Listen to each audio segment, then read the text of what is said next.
Welcome to the Occupational Safety Leadership Podcast, episode number 24, Safety Inspections. On this one, we'll sit down, talk about the reason why we do safety inspections, who should be doing the safety inspections, and not just that, but you always have to have follow up. You just can't say, yeah, I found something, it looks great, um, and then nobody does anything about it. I get it, money and time is not endless, but you got to have a plan for corrective action. And then, of course, you obviously have to implement that plan. So let's just cover a couple slides here. So the reason why we do a safety inspection. Um, this is just a definition that works for me. You could probably find things that are just a little bit different, but the one that I like is safety inspections are systematic reviews of workplaces, equipment, and processes to identify and mitigate safety hazards and risks. Safety inspections are essential to ensure workplaces comply with safety standards and regulations and prevent accidents, injuries, and illnesses. Um, that's just a definition that works great for me. You may look at something that's a little bit different for you.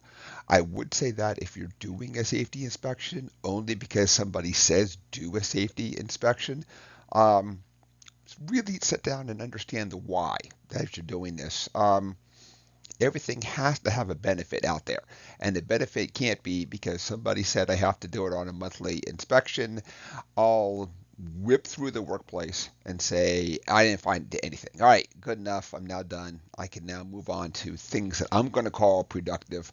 You're not doing this because you're worried about OSHA. You're not, you should be doing this because you care about the people, the workplace. You want the company to do well, all those kinds of things out there then. So when we talk about the intervals, most people are doing a monthly safety inspection, but really we're actually doing a safety inspection every time we walk through the workplace. If we see something and we accept that something is wrong because we're busy, we're in a hurry, maybe it's super uncomfortable. There are some people who don't like to, in air quotes, have a confrontation, and it's not about a confrontation. It's just about this is just the data that was found. The following things were wrong, and here's how we're going to sit down and correct them. And as a safety professional, I like to help people correct things, but I certainly do not do the safety inspections because they own the area. I'm sorry, I started to go on a little bit ahead of myself. So they own the area owners. So I do not own the area. I can walk down and say that I want the following things done, and that's awesome and great, but I don't own the area. I don't own the people, the resources that go along with all this stuff then. And maybe there's a reason why the workplace is set up the way it is. It still has to meet safety standards, obviously, and all that stuff, but maybe it's also me who doesn't understand the flow of the materials that go through. So I like to let the people tackle their own places. I do get calls quite often when somebody says, I found something that's wrong, but I'm not really sure how to tackle this. Could you wander down and help me to kind of figure out what to do for the next steps and all that? And that's great and awesome, of course, because we want them to see us as somebody that they can work with, not somebody they're working against out there. As a young man, um, I was really into you must do the following things because I said so, and OSHA says this and says that. But there's a lot of ways to skin a cat out there. Anytime that the owners can tackle their own areas, their own issues, it's always better because then they have that sense of ownership, that sense of feeling that it's their responsibility. It's not mine as the safety guy to find something wrong and then they go back and fix it. I like to also have the management walk through the areas at random intervals. I will set up these random intervals. I just kind of help with the goals and say, um, Vice President, I'd like you to walk through two of the production areas this year. You figure out what two that you want to do, what month you want to do it, and all that good, all that good stuff. Because um, just like anybody else, they should also know what's happening out there too. It's really easy to sit inside your cube in your office, not really understand what's going on out there, not really see what's happening because you're so busy focused on numbers and production and everything else that you don't see the people. You don't see what it takes to make these things happen.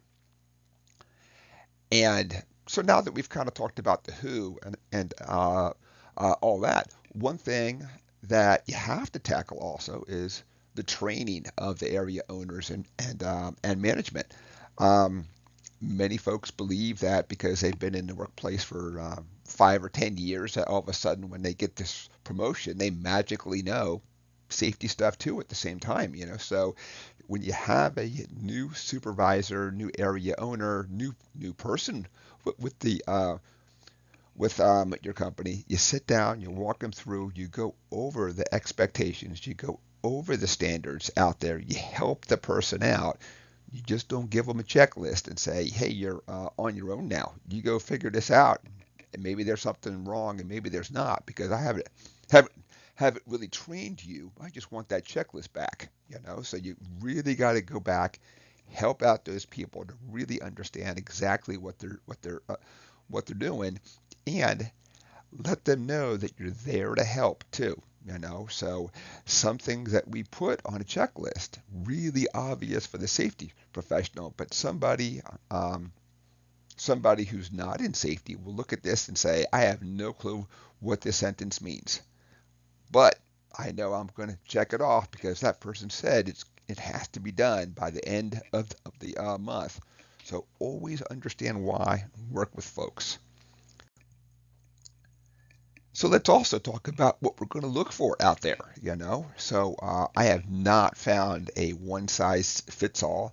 There's a lot of different templates out there and checklists and software things and all that, and all of them are great and awesome. You just have to make it dependent upon your work site. So some work sites are just office cubes and they have totally different hazards. Doesn't mean that their hazards are not more or less severe. They're just different than somebody who might work in some form of a chemical plant with chemical issues out there. If you work at a pharma place or maybe a place doing like biology, you have to look at exposure to bacteria and viruses and other things out there too.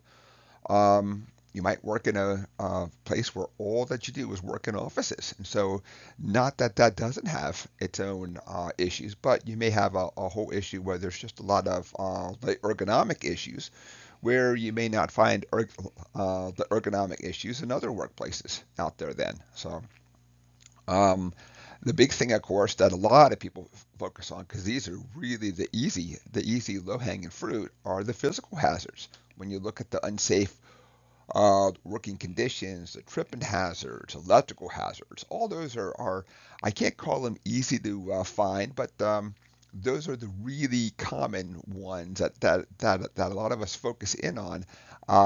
We should always be trying to up our game as much as we possibly can. Um, and then finally, some that we know that are we have to do um, on a monthly interval, regardless of how we're doing these safety inspections, is when we look at the safety showers and eye washes, um, portable fire extinguisher, emergency exit signs, all that kind of stuff. Then, depending on your workplace, you may have a couple of these things, like the exit signs, where a person cannot physically touch the button. I always ask people, come up with a plan that somebody can do it from the ground. Don't take an office person who doesn't use a ladder or other things. Have them go carry this ladder from point A to point B, open up the ladder, make sure it works, all that good stuff. Then get up there to press the button and say, yep, it works then. Come up with something that people can do right from the ground.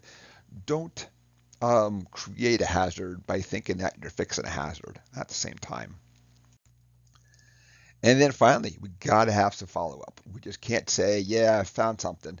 But costs money. So if it costs money, we're not going to fix it. Like you got to go back and correct these hazards then. So, and one of the pitfalls I find at many of the places I go to is that they just assign the action to a department, and there's no real date to anchor it. It just has to be fixed, by the facilities department. Well, and they don't talk about, so who's going to pay for this fix. So as part of it, come up with some kind of a tracking spreadsheet. Obviously, it's really easy to do, Excel and Google Sheets, and all that stuff. But the big thing is assign a person to fix the hazard that's out there. Have a date that's anchored that it has to be done by. Maybe you have to buy parts, buy things. So you have to find some money and you have to order something, and maybe it takes a month to come in. What are the interim actions that you can put in place as you're waiting for the long-term solution? There's always something that you can do out there. With COVID, of course, we do have longer supply chains. So this is something that more and more companies are having to do with, just waiting for parts to come in from overseas too.